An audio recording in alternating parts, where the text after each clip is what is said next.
This is an interview with Henri Maizels, Henri Isidore Maizels. I would like you to, first, this is February 2nd, 2004. We're taping at the Virginia Holocaust Museum in Richmond, Virginia. The interviewer is Inga W. Horowitz, videographer Chuck Weizenhofer. Good morning. Good morning. Henri. Would you please spell your full name for us? Henri Isadore, Isidore, and Maizels was Maizels, and at one time was Mayzels. Thank you. What is your date of birth? I was born December 4th, 1939. So you are now how old? Do I have to tell the truth? I'm almost 65. I'll be 65 at the end of the year. At the end of this year. Yeah. What languages do you speak? Well, I speak French, Spanish, and German. I would like you to tell first about your parents, your father. Where was he born? He was born in Krasnik, or as they say in Yiddish, was Krusznik. And what country? Which is in Poland. In Poland. Yes. Near, do you have any idea? Near, not too far from Lublin, which was a big city in those days. That's where they went shopping. And he had two brothers and two sisters. And parents alive? And of course, my grandfather and grandmother were alive there, and they had a liquor store in Poland, in Krasnik. And where were you born? I was born in Paris, France, in '39. How is it that your father was in Paris at that time? Well, I think I'd like you to tell us about your father. In Krusznik, my father was more of a kind of an intellect and a writer, and he had a friend who was a big-time writer who had moved to Paris a long time before, and not being wanting to go into the Polish army since they treated Jews really badly, he decided to move to Paris and be with his friend, and where he lived for a while, and then. Should I go on with he got? Oh, and what did he do in Paris? Well, in Paris he wrote for the Yiddish Zeitung, a Jewish newspaper, and worked in a pocketbook factory. Do you know the name of the Yiddish newspaper? No, not really. You have no... No, because I was so young, and all of this well, is like from information from family and etc. People who knew them. Right.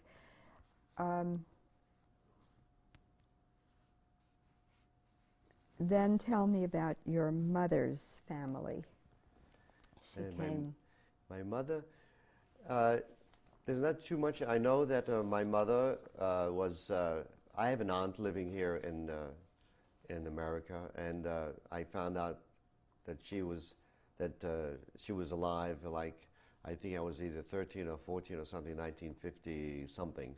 And then I found out I had a whole other family, which was my mother's family, and it's the only person I have left on my mother's side, because they were all pretty much wiped out. This aunt? This aunt, yes. But who was related to your my mother? mother's sister. Sister. Yeah, she's the only family I have on my mother's side. Okay. And she had a brother by the name of Yassel, and she also had a sister by the name of Hannah. So towards the end of towards the beginning of the war, they all got sent to different towns in Poland, and somehow my mother went to the Russian side, and what happened after that, I really don't know, other than she ended up somehow in Paris. You don't know how that happened? I think in those days, it was like a matchmaker. And I had a great aunt in Antwerp, They were in the diamond business.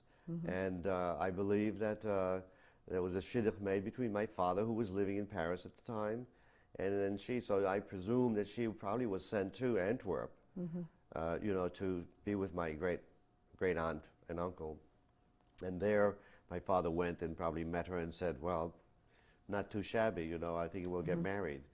And then they moved back to Paris, where they lived And where you were born. and where I was born. Tell me the full name, please, first of your father.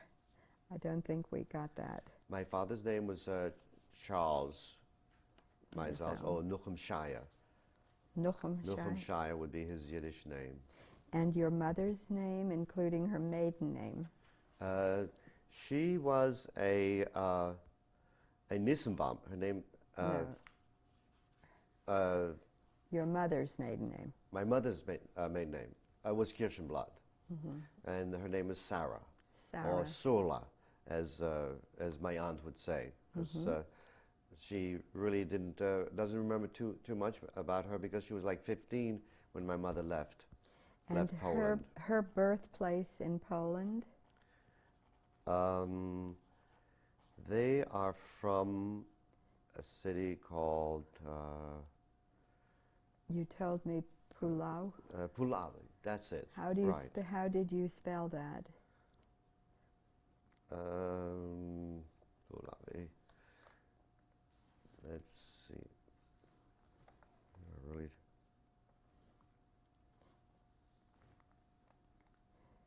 For me, you spelled it P. Oh, P-U.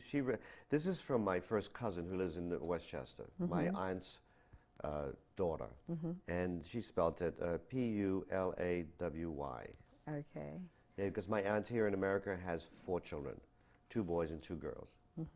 So the 2 boys, my first cousins, Yeah. live in Pennsylvania, Philadelphia, and the two girls married New Yorkers, so they live in Westchester. So you have a So I have a family. real mishpucha. Yes, that's wonderful. What do you know about your father's family in terms of their Jewishness before the war? Did Judaism have a major religious significance? Oh, all in those days they were all Orthodox. That the whole mishpucha. He came from an Orthodox. Yeah, my mother's side. And your my mother's father's side of as the well? family. Of course, sure. I don't think there was such a thing as a conservative or reform in those days, Right. especially in the small state. Right. Which, Henry, you have brought some pictures. Which of your family members that you have pictures of, well, which of your family members perished in the Holocaust? And would you please show us pictures of those you have? Well, this was my mother's. This was my mother's mother. This is my grandmother. And her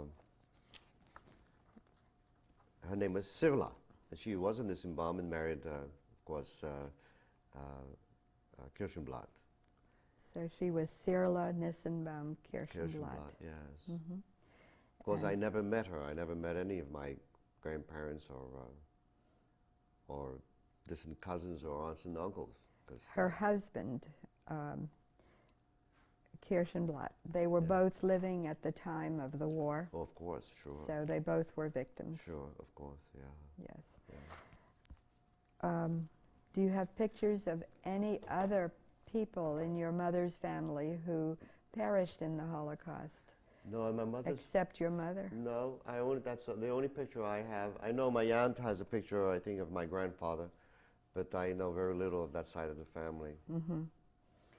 Can you show us your father's? On my father's side, we have a little more information. This was my grandfather. He's the one that had a liquor store, and he's out there ready. He's ready. He's got his umbrella ready for the rain, and he's drinking his tea. And like I said before, he had 3 boys and two girls. So there was my father, Charles, or Nuchem Shire, And this is a picture of my father.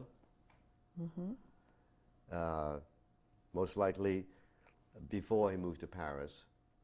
And then there was an uncle who went to Argentina. I believe his name is Perez, Buenos Aires, where they live in Buenos Aires. This is all before the war. And then, of course, my father. And then there was Nathan Nilsson, who helped my grandfather in the grocery store, and he survived through the concentration camps, actually until the end of the war, where he was released. And Nathan ended up in Richmond and played a big part in your life later. Of course, sure, because and then I had two aunts. One aunt was you said Yitka? Her name was Yitka, and she was supposedly very sickly, according to my cousin Eva here, because she would go to visit during Passover, and she says that my aunt was always pretty much in bed, not well, and but she perished during the war.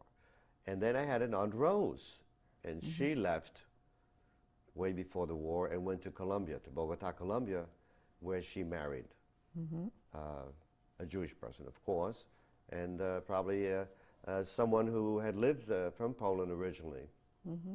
And his name was Manuel Lederman. He was a Lederman. So my Tante Rosje, or Rose, was Rose Lederman. And she's the one. And she eventually came to America. Who lives here and had the She lived four in children, America. your cousins. You do have a picture of Yitka, right? But I don't think we brought it, together with another woman. It's a little... No, I don't think it's here. Oh, okay. But we'll need to have that too. Okay. Okay. Do you want to see pictures of Yes. my family? Now I would like to see pictures of your parents. My parents. All right. Because what happened to your parents? Now, my father ended up, towards the end of the war, probably in the middle of the war, ended up with TB. So he was sent to a sanatorium. And this is when the Germans invaded Paris and went through the Arc de Triomphe and all that good stuff. But anyhow, so my mother, being afraid and with this young child, which was me, and I think probably I was around 2 at that time, she moved to Avignon, which was safe, and that was run by the Vichy. I don't know how safe that was, but so I kind of spent at least a year or 2 in Avignon, in the southern part of France, and then she contracted typhus. In those days, a lot of people suffered from TB and typhus because of the food and malnutrition, et cetera, et cetera. And she, feeling that she was going to die, gave me away to a Catholic family, and then eventually, of course, she died due to disease. And I was put with a Catholic family, and I have a feeling that towards the middle of the war, things got a little hot, and they eventually transferred me to a Catholic orphanage. So I spent the rest of the war living in a Catholic orphanage, hidden away. And probably somewhere near Avignon, and a Catholic orphanage run by nuns. Do you have other pictures of your parents? Let's see. I have parents. Here's a picture of my father. This is before he even went to Paris. This is a picture of my father. This is my Aunt Rose, the one that moved to Bogota, Colombia. And these are cousins. This was Toba Schiff. She was a Schiff. And who eventually came to America in 1929 because her husband had come here a year or 2 before and established a business. So this picture was taken before 1929. Gee, that's true. Yeah, yeah. Because here's Eva, and then Eva, who is now a Shapiro, Eva, who lives here in Richmond, Virginia, and my cousin Mo Schiff, or Morris Schiff, and Also came to Richmond. also came to Richmond. And this is here is a resort where my family used to go in the summertime, and it was like in the forest with a lake, and this is why we have these pictures. So the only person on that picture who perished was your father. The others came. Yes, he was the only one that perished in this whole picture. Is there another picture? Now there's another picture of my father and my mother and myself, and I'm probably 1.5 or maybe 2 years old. So at that time he probably was starting to get sick, and I think just right after that, because I really have no memory since I was so young of him disappearing and me, leaving with my mother to go to Avignon. Right. We dated that probably May. May 1941, 41. possible. And just one more picture of my father and mother all dressed up here. And this is my father, of course, and my mother, wearing a pinstripe. And the woman and child. The other people, I really don't know who they are. No. Right. They say it's a possibility this could be me, but it's hard to say. Because, little children, they all had long hair. And being mostly Orthodox, I think, what is it, you have to be, 3 years old? Yes. Before you get Upschen, before Orthodox children get their hair cut. Right. And here is an interesting picture, because this is really the shtetl. This is my grandfather. Where is he? This is my grandfather right there. He is the second from the left. He's from the left. And it looks like he's hanging around with all the really Orthodox, the heavy rabbis and, and all that. And he's holding something. And he's holding his same old drink, it looks like. Isn't he? Oh, no. This picture he's got, it looks like he might have a bag. Of course, he's ready. He's got his umbrella, just in case. And let's see, do we have any other ones? I think those were the Those are ones the from only before ones. the war. Except we have a picture of, I was talking about my tante, my Aunt Rose. And this is a picture of that man that was sent to someone in the Mishpocha in Poland. And this is a picture of them in Bogota, Colombia. I see. And as you can see, she's always decked out, my Tante Rose, who eventually ended up living in Israel, because my Uncle Nathan bought her a condominium, and that's where they retired eventually. I see. Yeah. Thank you. So the Nazis invaded France and went through Paris in June of 1940. Were you living in Paris at that time? Probably. Yes. Because I was born there, You were and just we had friends, and I also infant. had a cousin.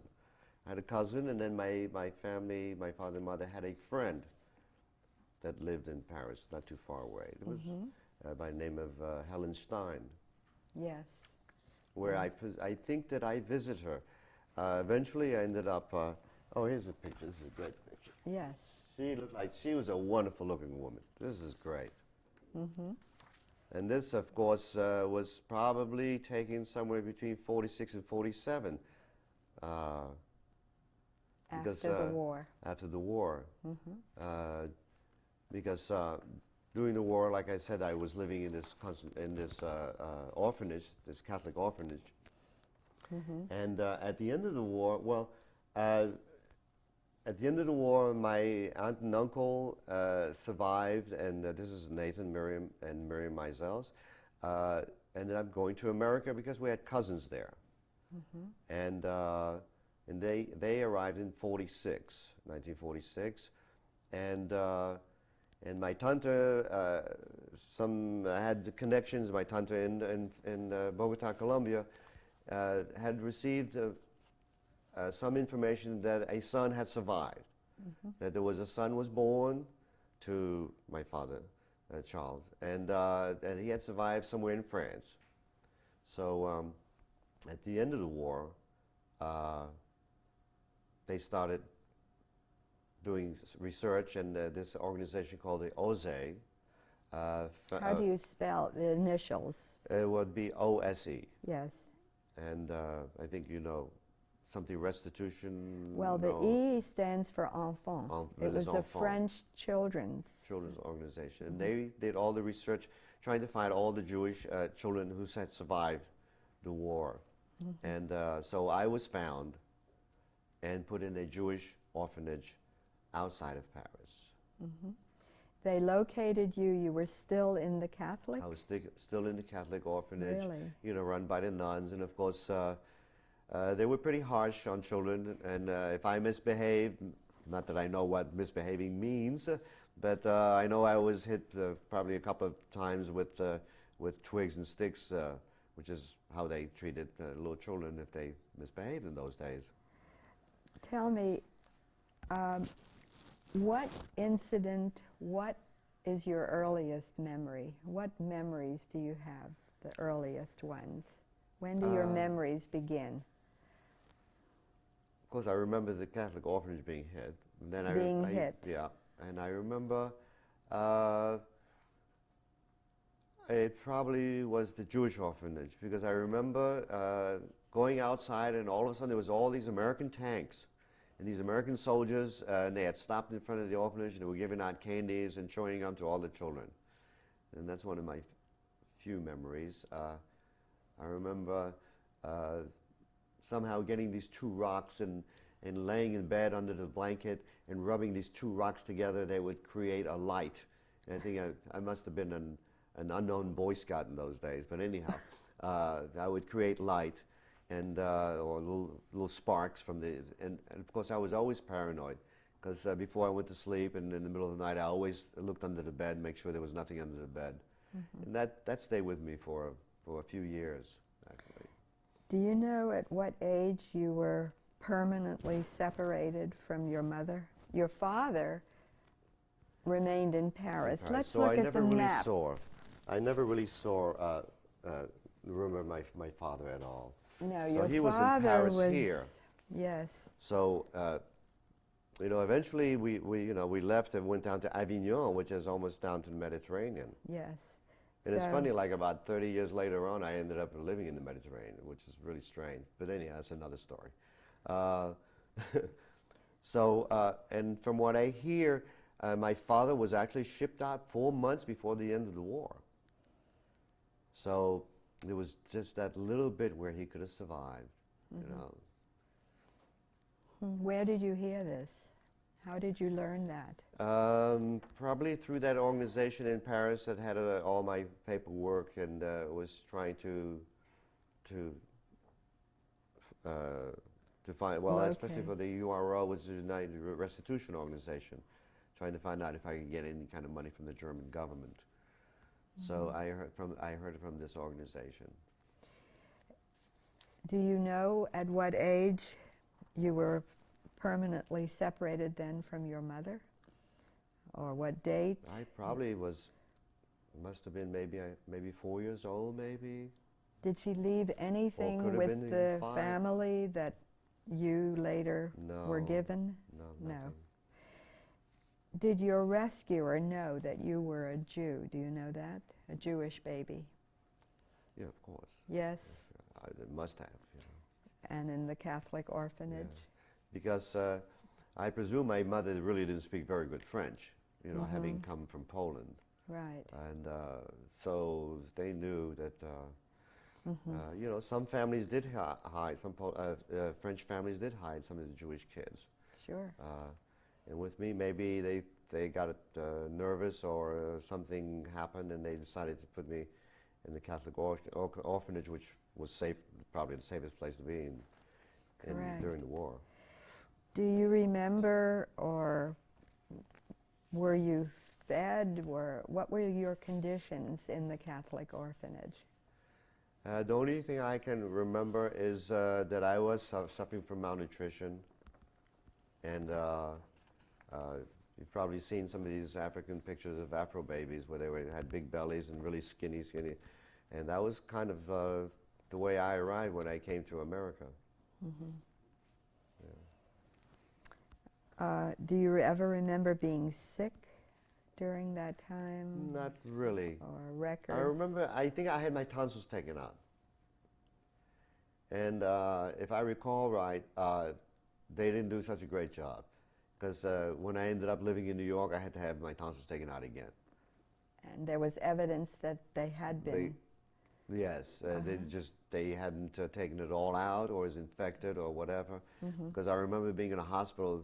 The French thing I don't remember, but the New York thing I do remember, because they gave the kids ice cream because that's the only thing we could eat after having your tonsils taken out. So I had my adenoids and tonsils taken out at the same time. Do you remember feeling hopeless or abandoned, or did you think about parents at all? Not Do you really. For some remember? reason, I don't know if I have a blockage or not. I really don't remember anything until probably after 7.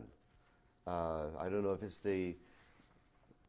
between the change of speaking only French and then coming to America and put in an Orthodox Hebrew school, and then hearing Yiddish from my tante, or a little Spanish probably too, and then living in this neighborhood that had a lot of Puerto Ricans, a lot of Jews, a lot of Poles, in New York.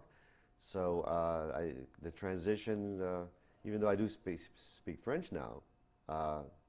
Because I forgot completely all my French as I grew up. Where did you learn French then? In Spain. Oh, really? As a matter of fact, by last year in high school, I took a French class and almost failed it.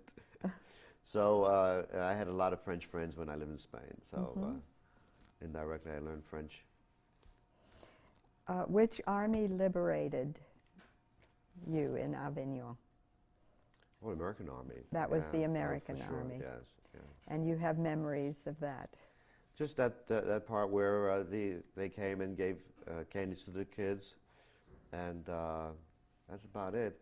Other than we can talk about my cousin who came to visit to give me a package. How did that transition occur?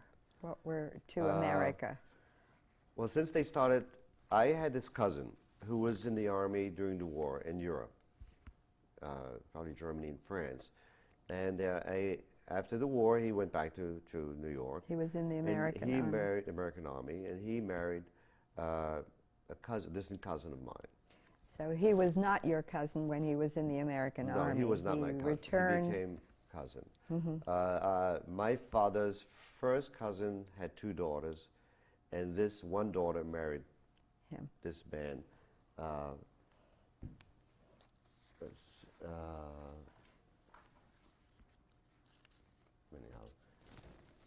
Are you seeking his name? Yes, I think was it Hershon? I think you told me it was Hershon. Yes, the husband of a cousin. Yeah. Helen. So he was had a shower curtain factory in New York, and through my family found out that that a son had survived, and he decided to go to Europe, probably in '47, to see what Europe was like after the war. And having connected with my uncle and maybe my tante, they decided to fix me up a suitcase. So he came to Europe and found the Jewish orphanage where I was living. Which was with the kids, in Avignon? No, this was outside of Paris. Paris. They sent they you had up. sent me this That's Jewish where orphanage. the Jewish orphanage Right. was. I really don't know the name of the orphanage. And he brought me this suitcase from the USA that had the clothes, and it had a box of chocolates. And of course, as soon as he left, I took all the chocolates and gave it to all the kids, you know, and the clothes too. So I must have been an open-hearted person. So memories of candy at the Liberation Chocolates and chocolates. and different children's clothes. Uh-huh. Yeah. And that's probably, and then in 1947, paperwork had, so this cousin, they needed affidavits. And he was one of the people that gave that, you know, he had a factory, that his company was worth 40,000 or whatever it was, and if in case I came to America, since my aunt and uncle didn't really have too much money. This was Miriam and Nathan. Miriam and Nathan. Maizels. So they had to have two representatives who would, in case they couldn't take care of me, then these people would be responsible. So the paperwork started, and then it took, I guess, a couple of years. And in 1947, I ended up with a passport, which was a passport. It was a Polish passport in exile. In other words, the Polish government had moved to England. And since I wasn't French, I couldn't get a French passport. You were not French? No, even though I was born in France, I had Polish parents. So as far as they figured I was Polish. So I was able to get a passport from the government in exile in London. Really? Huh. And then I was escorted by one of the ladies from the orphanage, a Jewish lady, and we went up to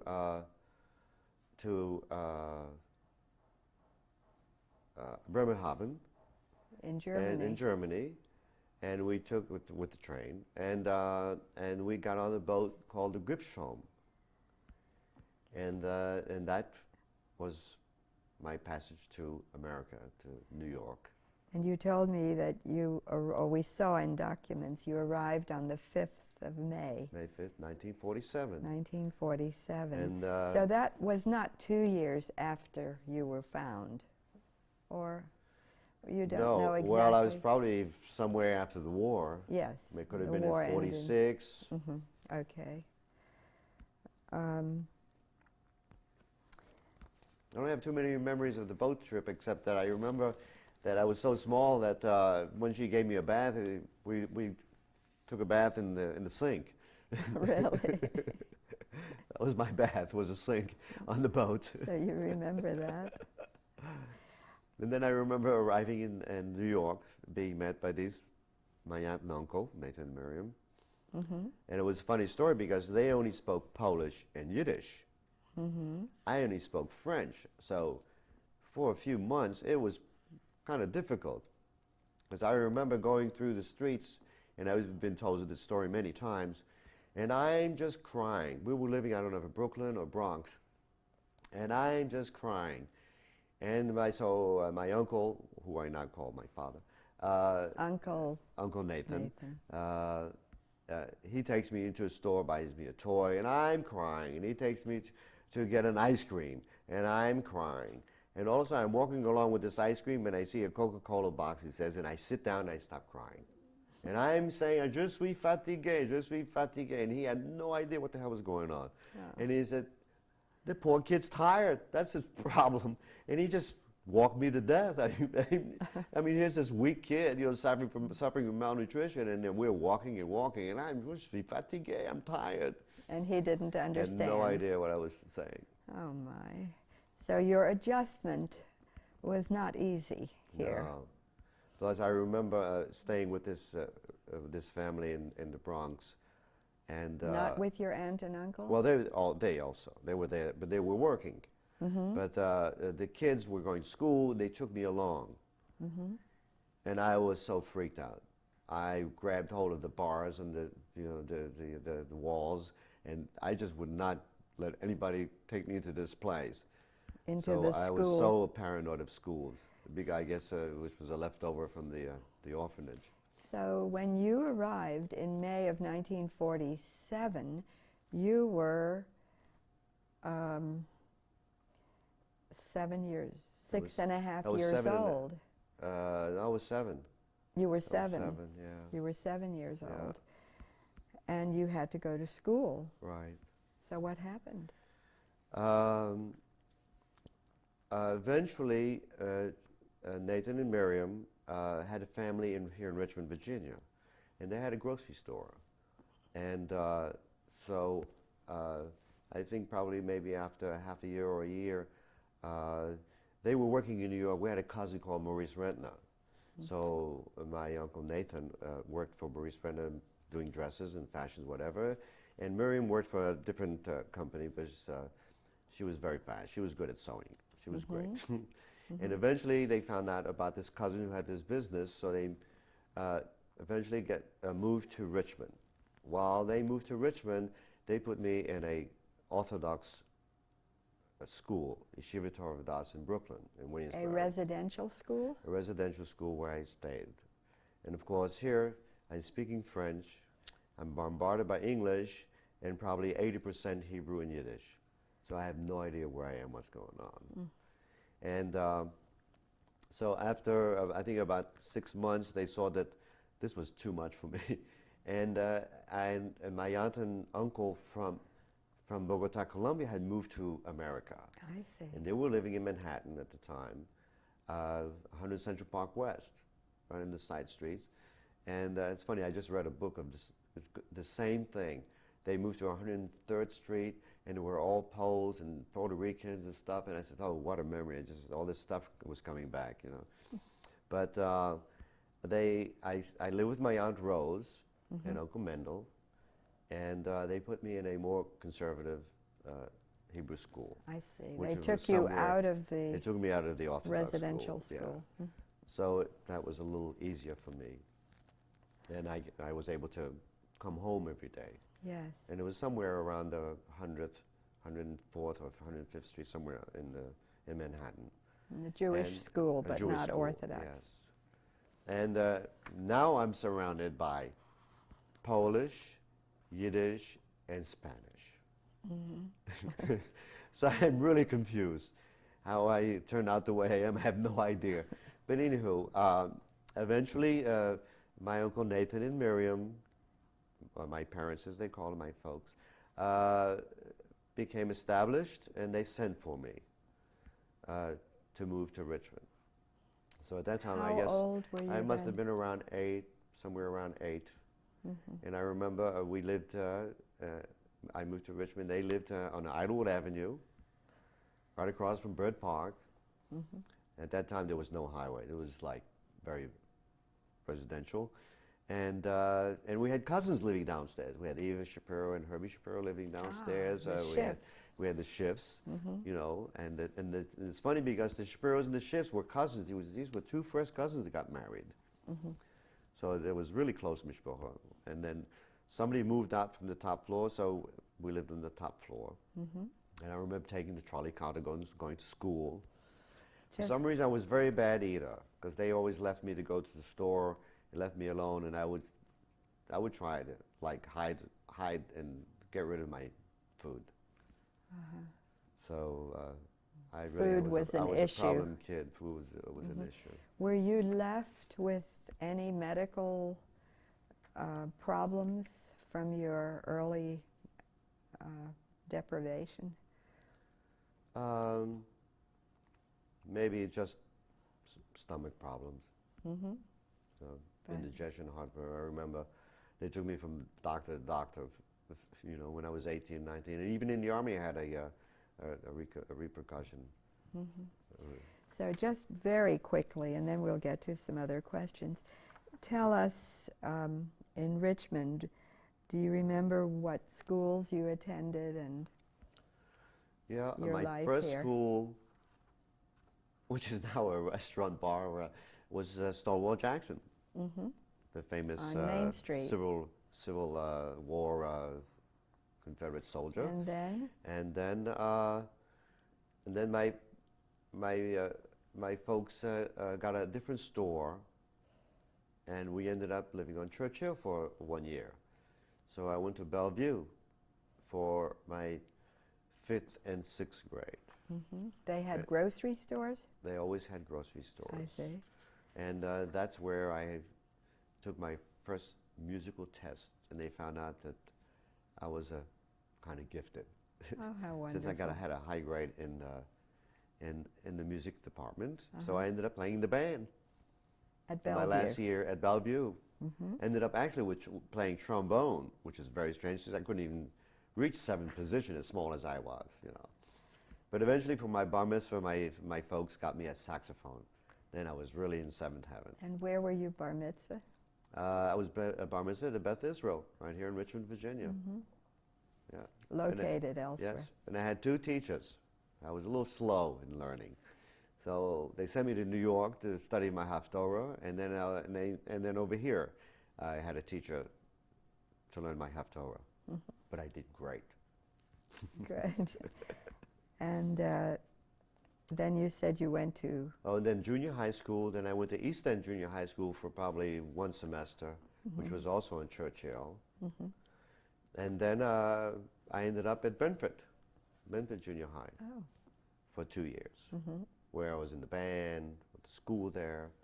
Actually, it was very funny because my music teacher, my band was Canadian, French Canadian, Monsieur Gagné. So he speaks with a French accent, of course, you know.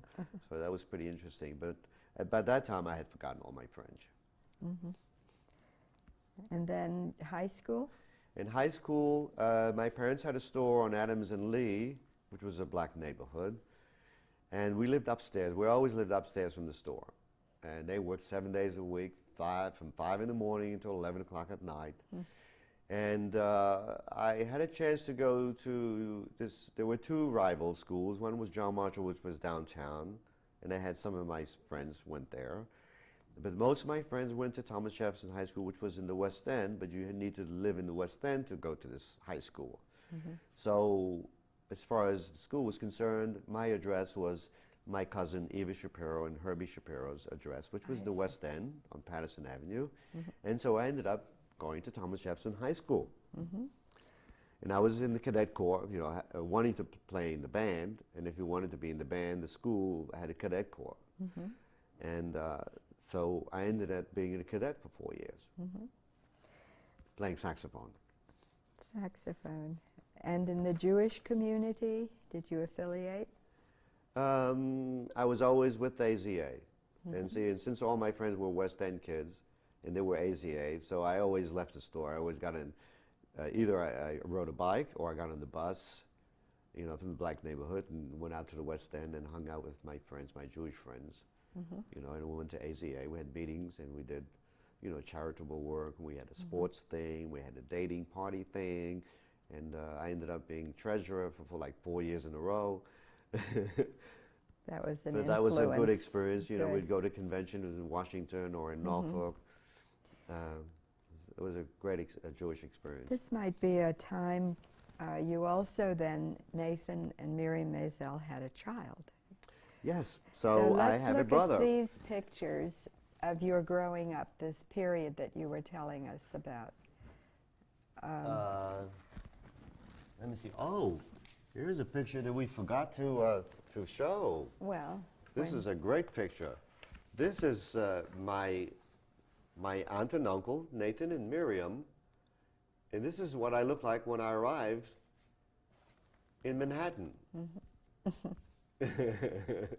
Pretty close to it. in a beautiful jacket. So this is Henri Ness and Miriam and Nathan Maizels. And this is probably a little bit later.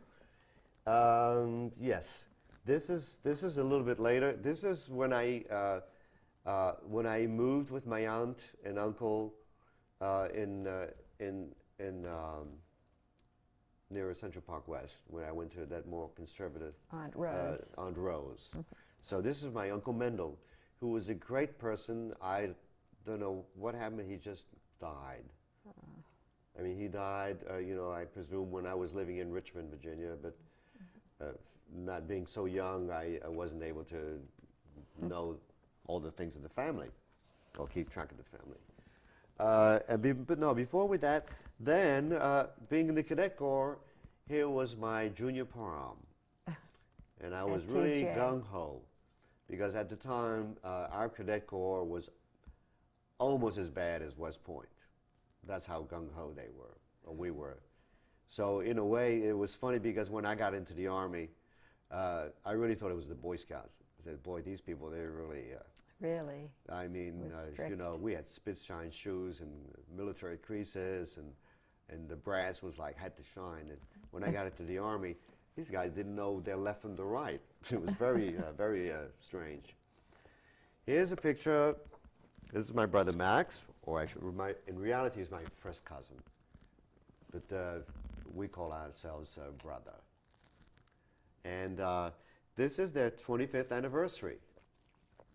So this is, of course, myself. This is Henri, Nathan Maizels, Miriam, with a beautiful corsage, and Max. Mm-hmm. And Nathan is no longer living. No, he's no longer. He had a stroke. And Miriam? And he died about 7-8 years ago. Mm-hmm. And Miriam, she's still living, but as the last 5 years, she's had Alzheimer's. Mm-hmm. She's 83 now, and it just got worse and worse and worse. And she's still in her home, but we were able, through friends, to get these ladies to take care of her, and they're almost like family, mm-hmm. you know, because a lot of times I go to my mother's house and she's not there, mm-hmm. and she's staying with the black girls.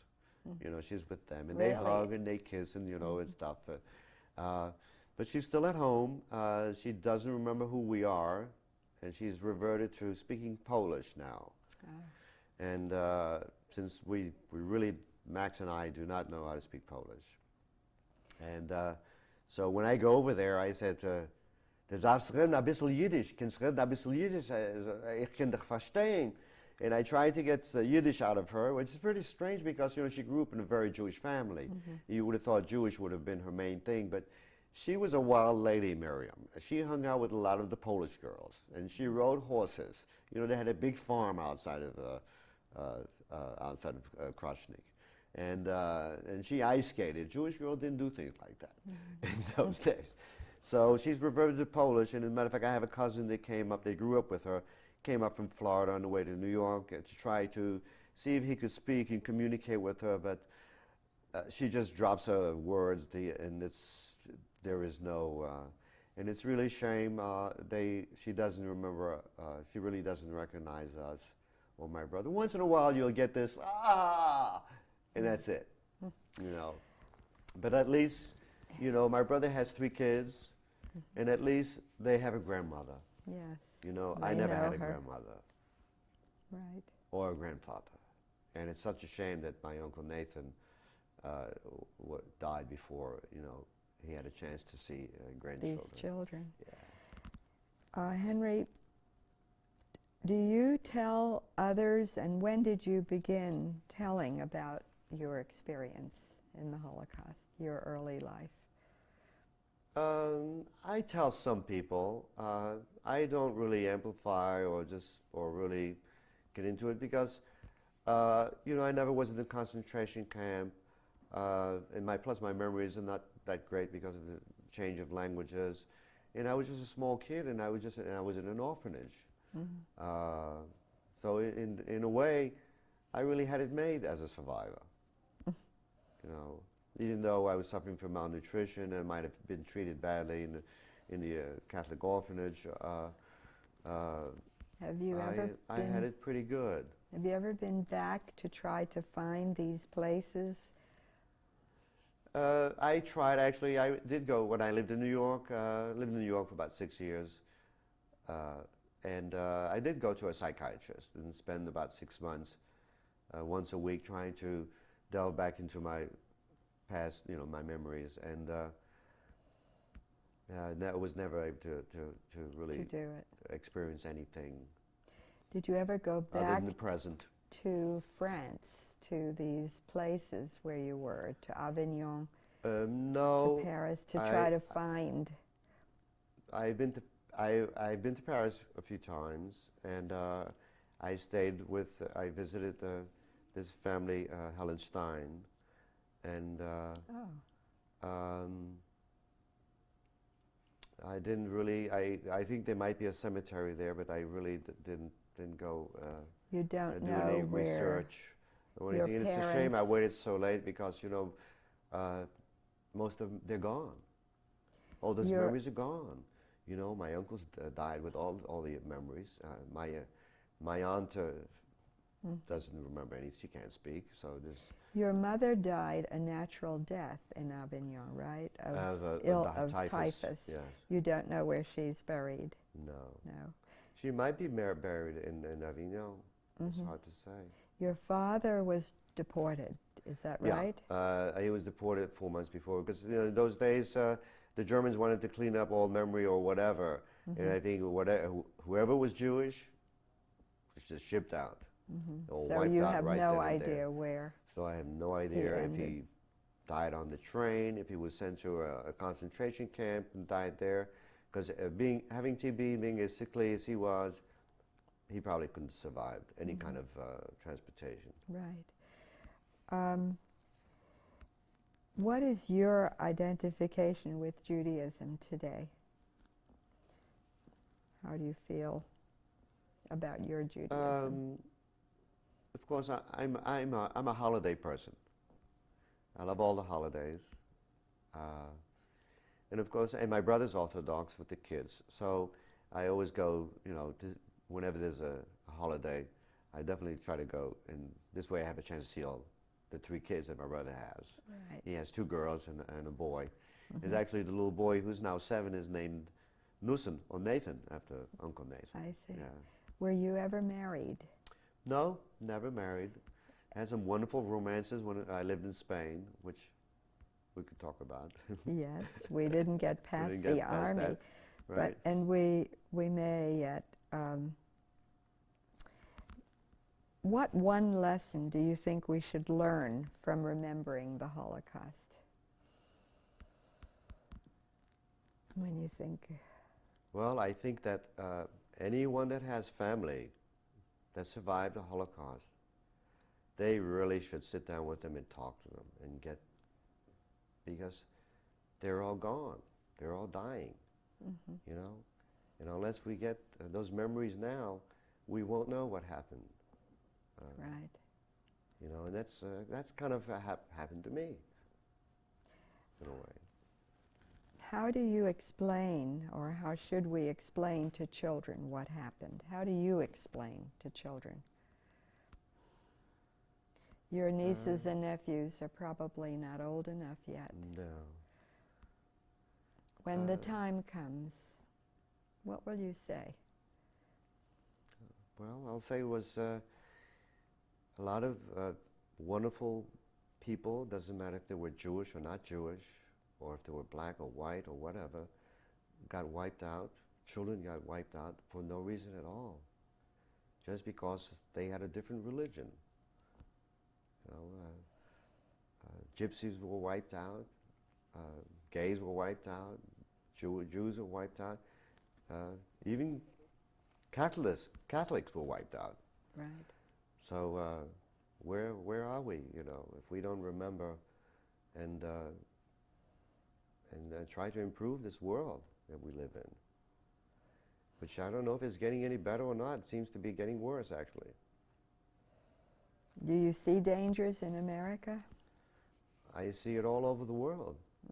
Having traveled all over the world, I know we haven't talked about that, but after living in New York, I decided to go to Europe since I was in the army there for 2 years in Germany, and decided to see what it looked like my cousin did as a civilian.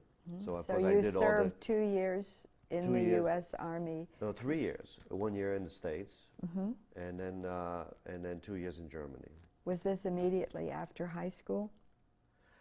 I did 1 year of college, did drafting, in that area, architecture stuff, and then at that time it was the possibility of being drafted, and I thought of continuing school, finishing school and getting drafted. So rather than or getting married, so rather than doing that, I decided to sign up.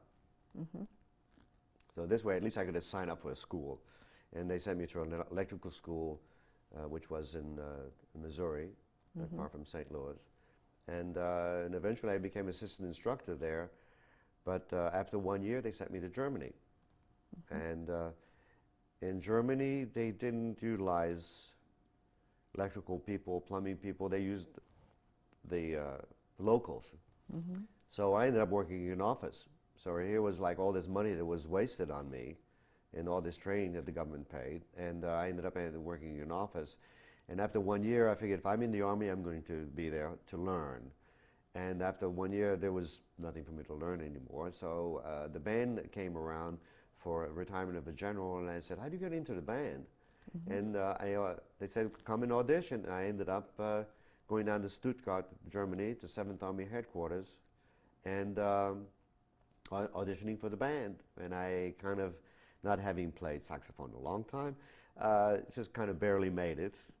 And next thing I knew, I went back to my outfit. See, originally, I was not a citizen, which I didn't realize that. And this company that they sent me in Germany was an artillery missile company which sent, Nike Zeus missiles all over the world. And so I couldn't get a secret clearance. You had not become an American No, citizen? and I did not know this until after the end of the Army.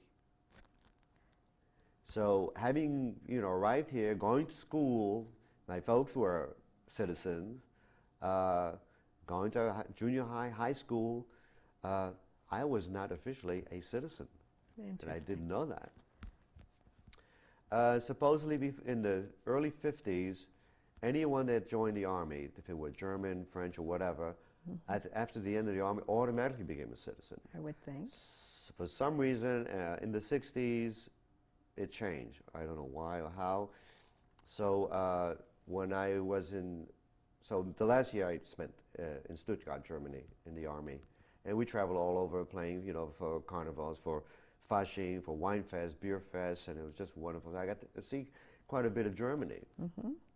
And I learned That German. was really of course, since I spoke a little Yiddish, I took a class in German, and I kind of transferred Yiddish words into German words, and dropped some of the Yiddish words, and put a German accent to it. So ich spreche etwas, ein bisschen Deutsch. Ich habe etwas Deutsch gelernt. I learned a little German, and then at the end of the I actually tried to get a discharge in Europe. And the reason, and I couldn't get one, because I found out I wasn't a citizen.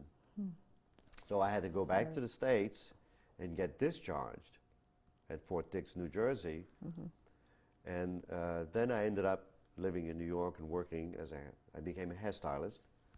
I had two choices, either go into economics or do hair, since I had met a couple of people in the Army who had that business. And I ended up going to one of the top schools in New York and working in New York as a hairstylist. And you continue to do that today. And I continue to do that today. And that was also in the Army, the beginning of your musical career. And while in Germany, before the band, I couldn't carry a saxophone around, so I've always wanted to play the flute. And so I went down to the local store, and they said, oh, we have a man from the symphony, and you need to go see him to help you buy a flute. And so I started to take flute lessons from this German.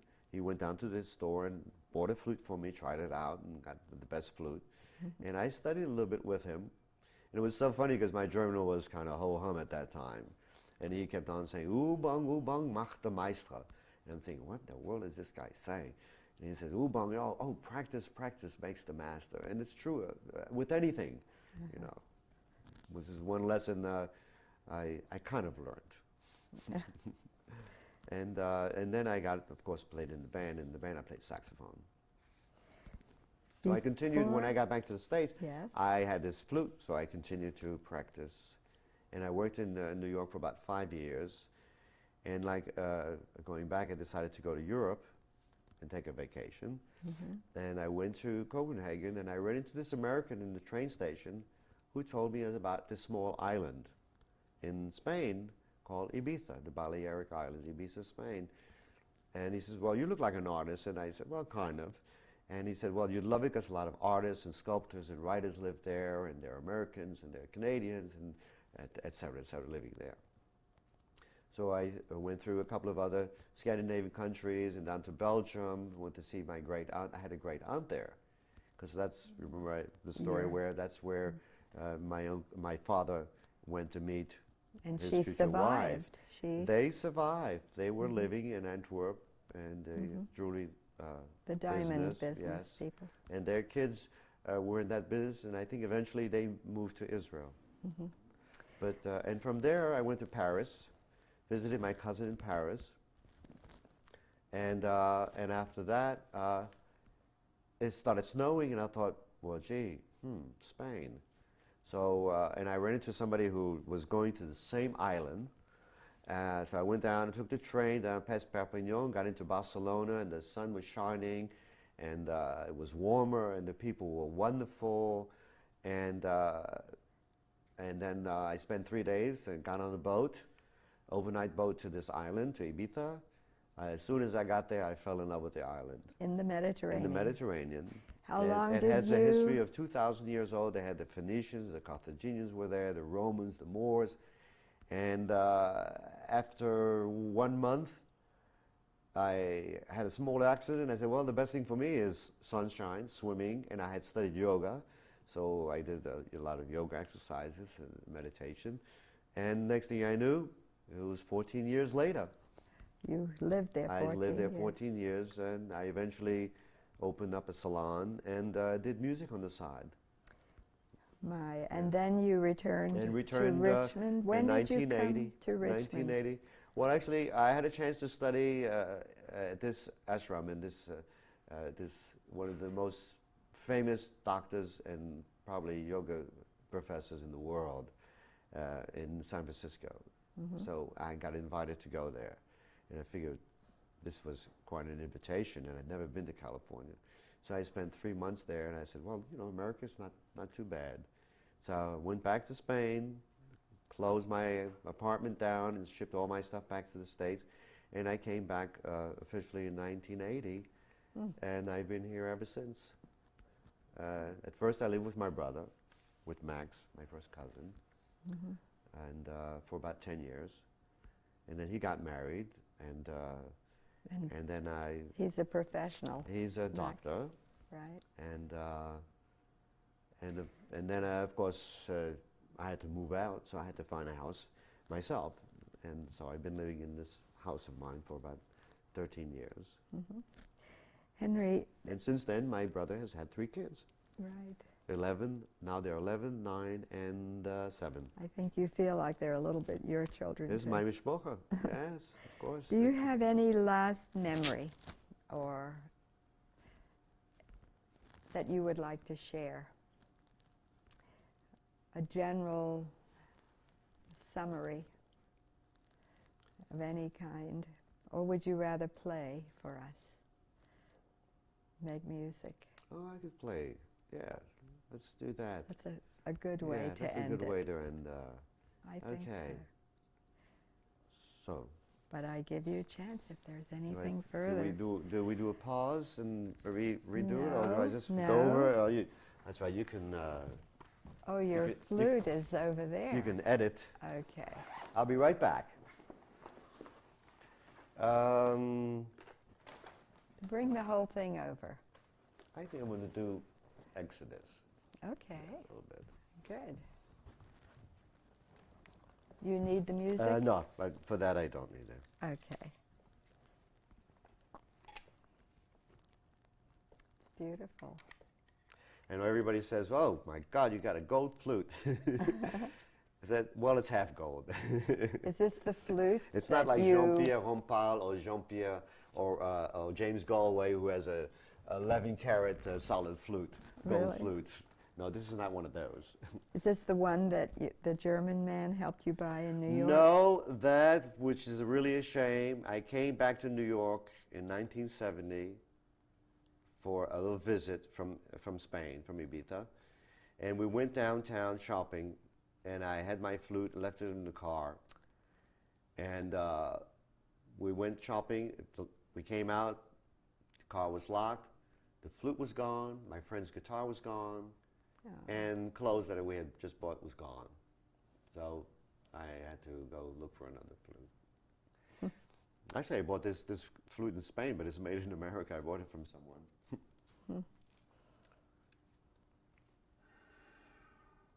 So this song is from Exodus. The theme? Yeah, or I could do Animami. What do you think? What would be? Whatever moves you. What would you like to play? Do that. Let's see one thing. Here, let me It's hold okay. it. Holocaust.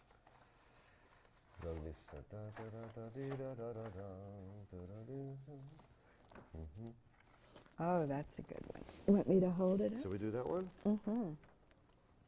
All right. This is, what is the name of this? That is actually a partisan song that it's funny, you know, when I play this song and you get all the survivors in the audience, all of a sudden you hear this hum in the background and they're humming this song. And this was the survivor song, is Sag nicht kein Mal, never say. That's the name of the tune. Never say that you're walking the last step. Oh. Something like that. Kein Mal or kein Mal, it depends which, if you're a Litvak or a Galiciana. Okay.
The translation is actually here, the English. Oh, okay. It's beautiful. Oh, never say that you have reached the very end. Though laden skies a bitter future may portend, because the hour for which we yearned will yet arrive, and our marching steps with thunder we survive. Thank you. Thank you. It was great. Okay. It was. Yeah.